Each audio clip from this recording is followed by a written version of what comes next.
Hello, everyone. Good morning. So today I'm going to present to you the use of virtual simulation and 3D model as tools in teaching and learning rates of reaction in Science 8. So the following are the statement of the problem.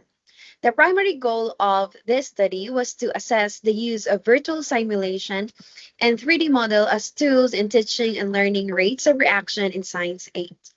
Specifically, it did the following. Number one, the pretest scores of the grade 8 students were collected and described in the control group and two experimental groups before virtual simulation and 3D model are used. Next, the post-test scores of the grade 8 students were collected and described in the control group and two experimental groups are after virtual simulation and 3D model are used. And then the third one, the significant difference in the pretest and post-test scores of the grade 8 students were assessed in the control group and two experimental groups before and after virtual simulation and 3D model were used. For the fourth one, the significant difference in the scores of the grade 8 students were assessed for the effectiveness of using interventions. First, pretest scores, control group versus simulation versus 3D model. Next, post-test scores, control group versus virtual simulation versus 3D model. And for the last one, there was a proposed training program plan based on the findings of the study. For the hypothesis, there is no significant difference between the pretest and post-test scores of grade 8 students in the control group and two experimental groups. For the significance of the study, the objective of this study is to add to the current body of research on the effectiveness of incorporating virtual simulation and 3D models as instructional tools in science education. Virtual simulation and 3D model works as essential in teaching learning science. So the results of this study have the following benefits for the learners, for the teachers, for the schools, and for the future researchers. So now let's proceed to conceptual framework. So we have your grade 8 students, next pre-test given to both groups, and then after that post-test, and then recommended training program plan. Next, let's proceed to research design. So for the research design, the researcher used the pre-test and post-test design, which is a form of quasi-experimental research. Next, locale of the study. The study was conducted at Thai Singapore International School in Thailand. It was conducted to grade 8 students, which are the lower secondary 2, and the sampling used by researcher was the non-random purposive sampling. So there are three heterogeneous groups, where one is a control group, two were the experimental groups, one for virtual simulation, and then the other one for 3D model. Next, for the research instruments. The researcher used pre-test and post-test, which is based on Cambridge curriculum. Next, lesson plans and teaching tools. For the data gathering procedure. So in this study, prior to implementing virtual simulation in 3D model, a pre-test was administered to evaluate students' prior knowledge regarding the lesson. The researcher taught the lesson for 2 hours each group. For the experimental groups, the first hour or the first day was about the introduction of the lesson and how to use the virtual simulation and 3D model. For the second hour, it was about purely using the virtual simulation and 3D model in the lesson. After the lessons taught, the researcher administered the post-test to verify the using of virtual simulation and 3D model if they were effective. Next, after thorough consideration of the results, recommendations were formulated. Next, for this is statistical treatment. For SOP 1 and 2 were gathered and subjected to frequency distribution, percentage, mean, and standard deviation, while SOP 3 was subjected to t-test. SOP 4 was subjected to ANOVA test, and SOP 5 provided a recommended program based from the results. Next, for the tables and results. Problem 1. What are the pretest scores of the grade 8 students in the control group and 2 experimental groups before virtual simulation and 3D model were used? So as what you can see here, for the standard deviation in control group, we have 1.82. For virtual simulation, 1.89. For 3D model, we have 1.94. Next, for the post-test. Okay, so the standard deviation for post-test and pre-test and post-test were the same. So for the control group, 1.82. For experimental group, virtual simulation, 1.89. For 3D model, 1.94. Next, for the problem 3, is there a significant difference in the pre-test and post-test scores of the grade 8 students before and after using virtual simulation and 3D model? For the control group, the pre-test and post-test score showed an increase of 13%, okay? And its interpretation is not significant. For the virtual simulation for pre-test and post-test scores, it increased for about of 34%. And for its interpretation, there is a significant difference. For 3D model, it is the same with virtual simulation. It also increased for 34%, which also shows a significant difference. So according to SELIC 2022, in computer simulation instruction, students are provided with the chance to engage with learning environments that utilize computer simulation, fostering the development of their science process skills.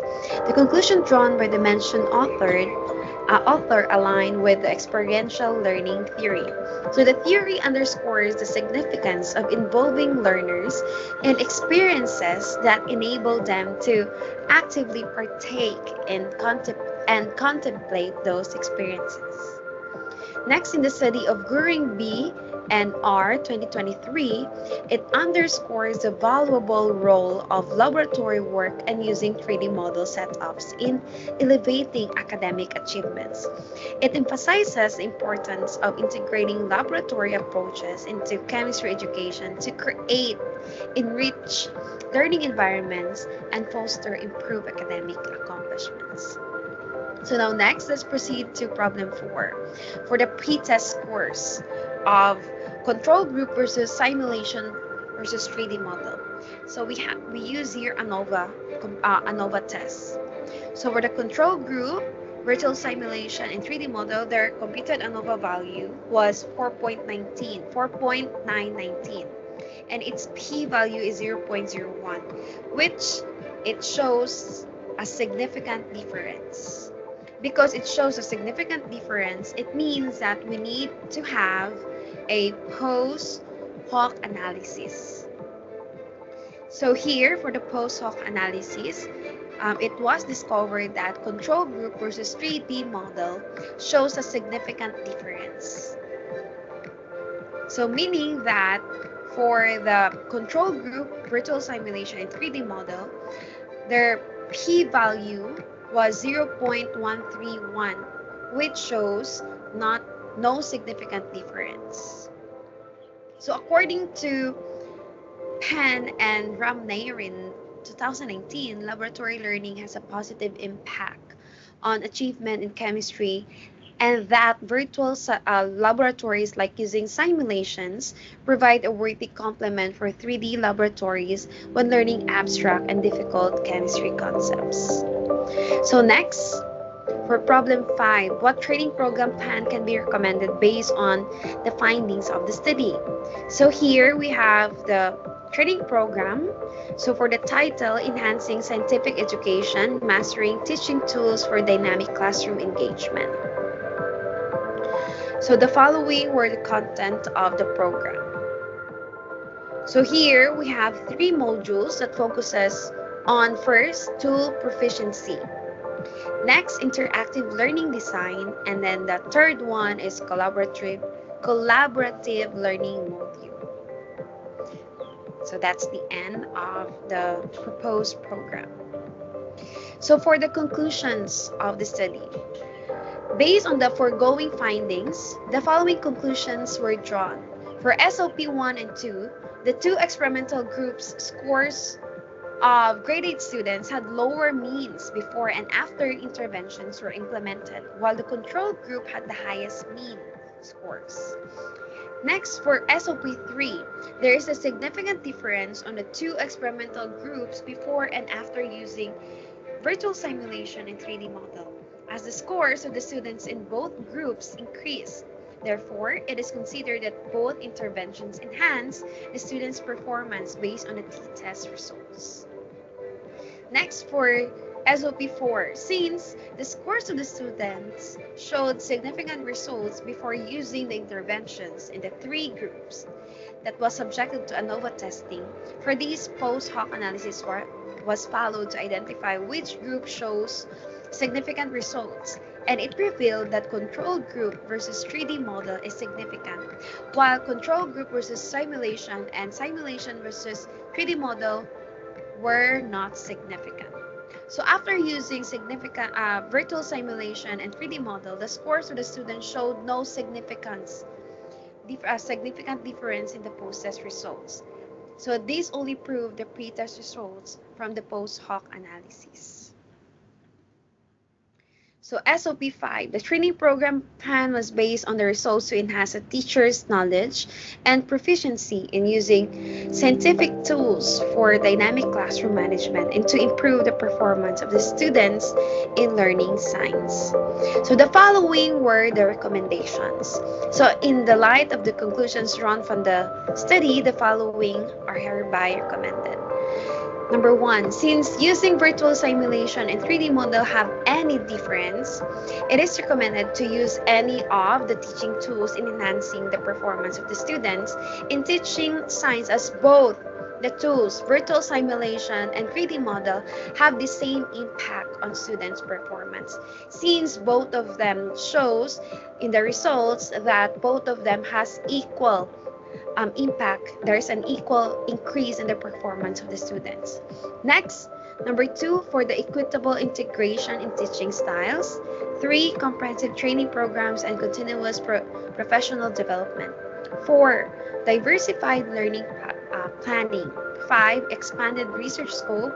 6, comparative studies across disciplines. 7, consideration of socioeconomic factors. And 8, for the school policy integration.